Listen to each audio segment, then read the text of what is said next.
नमस्कार मैत्रिणींनो, रंजना किचनमध्ये तुमचं अगदी मनापासून स्वागत आहे. आज आपल्याला बनवायची आहे बोरापासून रेसिपी. बोरं म्हटली का सगळ्यांच्या आवडीची आंबट गोड हा पदार्थ ह्याच हिवाळ्या सीझनमध्ये मिळतो. तो आपल्याला टिकून ठेवण्यासाठी पदार्थ त्यासाठी काय करायचं आहे म्हणून व्हिडिओ संपूर्ण पहा. बोरामध्ये विटॅमिन सी भरपूर प्रमाणात असल्यामुळे आपल्या शरीरासाठी फायदेच असतात आणि पचनक्रिया सुधारण्यासाठी, डायबिटीससाठी, ब्लड प्रेशरवाल्यांसाठी बोरं ही अति उत्तम पदार्थ आहे. बोरांमध्ये सी विटॅमिन्स असल्यामुळे आपल्या शरीराला फायदा तर असतोच, पण बोरं नेहमी मिळत नाही, ह्या सीझनलाच मिळतात. त्यामुळे आपल्याला एकदा बनवायचं आणि महिनाभर खायचं असा पदार्थ बनवायचा आहे. काय पदार्थ बनणार आहे नक्की व्हिडिओ संपूर्ण पहा. आपल्याला बोरं आधी स्वच्छ धुवून घ्यायची आहेत पाण्याने आणि चाळणीत काढून घ्यायची आहे. धुतल्यानंतर त्याला पुसूनही घ्यायचं आहे, कारण आपल्याला महिनाभर टिकवण्याचा पदार्थ बनवायचा आहे. बोरं म्हटलं का आंबट गोड पदार्थ असतो, पण तो आंबट गोड पदार्थ आपल्या शरीरासाठी खूपच उपयोगी पदार्थ आहे.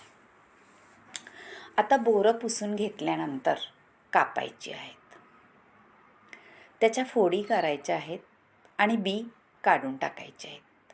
ह्याप्रमाणे फोडी करून घ्या. मोठ्या करा, छोट्या करा, पण ह्या अगदी परफेक्ट आहेत.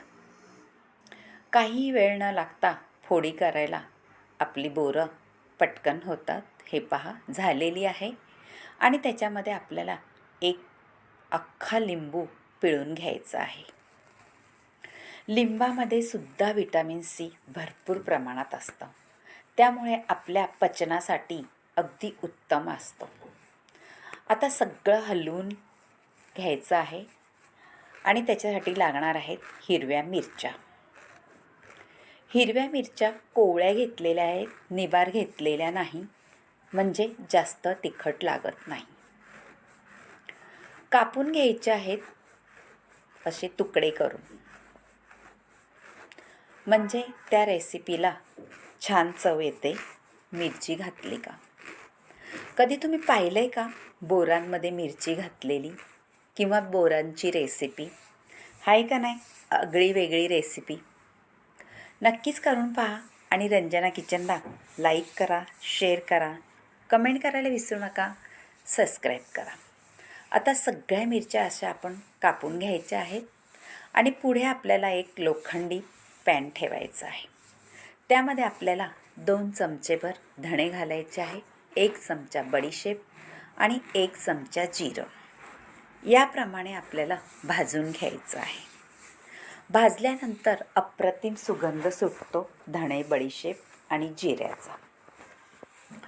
जास्त जळू द्यायचं नाही, गव्हाळच भाजायचं आहे आणि त्याची पावडर करायची आहे. मैत्रिणींनो, पावडर ही कशी करायची आहे, थोडीशी मोठी दरदरी करायची आहे, जास्त बारीक एकदम पावडर करायची नाही. आता झालेलं आहे आणि आता वाटून घेऊ. तेच पॅन परत ठेवायचं आहे आणि त्यामध्ये आपल्याला 2 मोठे चमचे म्हणजे पळी, 2 पळ्या एवढं तेल घालायचं आहे. तेल घातल्यानंतर गरम झाल्यानंतर आपल्याला जिरी, मोहरी ह्याची फोडणी द्यायची आहे. झटपट आपल्या तोंडाला चव देणारा पदार्थ होणार आहे. आपल्या ताटात ठेवताच ताटाची शोभा तर वाढवेलच, पण तोंडाचीही चव तेवढीच वाढवणार आहे. आता तेल गरम झालेलं आहे, जिरी, मोहरी घातलेली आहे आणि 1 चमचा हिंगाचा घालायचा आहे. मैत्रिणींनो, हिंगाचा स्वाद अप्रतिम येतो ह्या रेसिपीमध्ये. आता हिंगही छान फोडणी बसलेली आहे.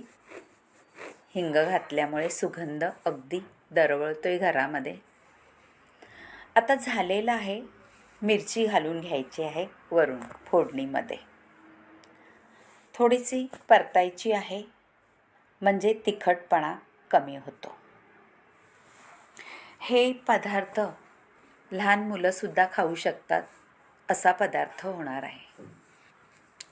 आता थोडंसं परतल्यानंतर आपण त्याच्यामध्ये चवीनुसार मीठ घालून घ्यायचं आहे, काळं मीठ घालायचं आहे. नंतर आपलं घरचं मीठसुद्धा थोडंसं घालून घ्यायचं आहे आणि परतून घ्यायचं आहे.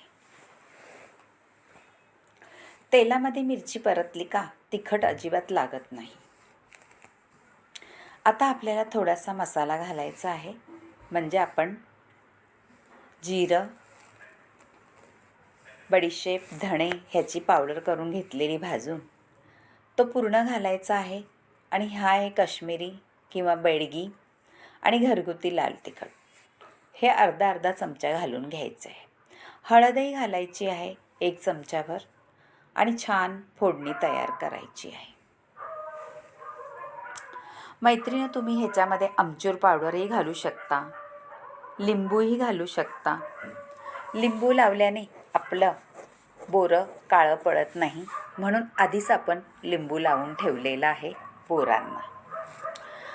आता वरून आपल्याला तीळ घालायचे आहे, ते सुद्धा फोडणीत छान खमंग तयार होतात आणि दाताखाली आले का खायला अप्रतिम सुगंध लागतो. आता आपली फोडणी तयार झालेली आहे. गॅस बंद केलेला आहे आणि आपल्या बोरांवरती ही फोडणी थोडी थंड झाली का ओतायचं आहे. लगेच गरमागरम ओतायचं नाही. आपल्या लिंबू लावलेले बोरं पहा, अजिबात काळी पडलेली नाही आहेत, तशीच्या तशी हिरवीगार पांढरी शुभ्र दिसत आहेत. आता वरून आपल्याला फोडणी ओतायची आहे थंड झालेली आणि मिक्स करून घ्यायचं आहे. थंड का करायची आहे मैत्रिणींनो? कारण आपली बोरं आहेत ती, त्याला आपण शिजवलेलं नाही, काही नाही, त्यामुळे आपल्याला थंड फोडणी घालायची आहे. आता सगळं मिक्स करून घ्यायचं आहे आणि वाढून घ्यायचं आहे. मैत्रिणींनो, चटकदार लोणचं तयार होतं आहे बोराचं.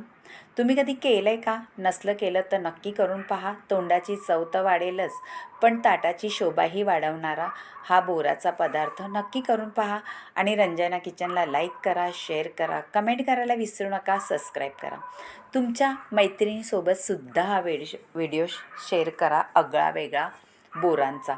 नक्कीच ही बोरं सीझनला मिळतात, कधी मिळत नाही, त्यामुळे टिकून ठेवायचा सुद्धा हा पदार्थ आहे आणि तुम्हाला ताजं जरी खायचं असलं तरी खाऊ शकता.